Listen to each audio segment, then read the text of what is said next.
Let's raise our hands to God. Heavenly Father, nandito po ang inyong mga anak, Ama. Nagpupuri at nagpapasalamat sa inyo pong ginagawa sa mga buhay namin, even Lord, sa ginawa niyo sa gabing ito, O Diyos.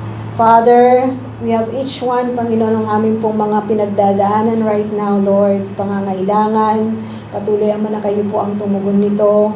Help, Lord God, ang aming mga kapatid. We pray, Father God, for Rose, yung kanya pong kagalingan, O Diyos, physically, at maging sa kanyang pagbalik sa trabaho. Lord God, may you continue to give her the strength, O Lord God, as she go back, Panginoon, sa kanya pong trabaho. Even, Lord, kay Sister Magdalena, we pray, Panginoon, sa kanya pong paghahanap ng trabaho, Diyos. We pray na patuloy pong gabay ninyo. Alam po namin, O Diyos, that you are going to give her yung pong pinakamainam, O Diyos, na makakapaglingkod siya sa inyo, maging pagpapala siya sa pamilya na kanyang pong pagtatrabahuan, as well, Lord, na sila ay magiging pagpapala sa kanila, O God.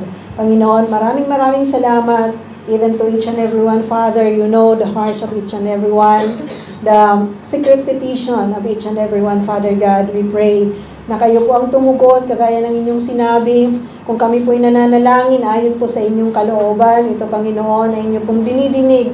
At kung ito po ay inyong didinggin, O Lord God, alam po namin na kayo po ang tutugon sa aming pong mga panalangin. Lord, may continue to seal the words, O God, na amin pong tinanggap sa gabing ito.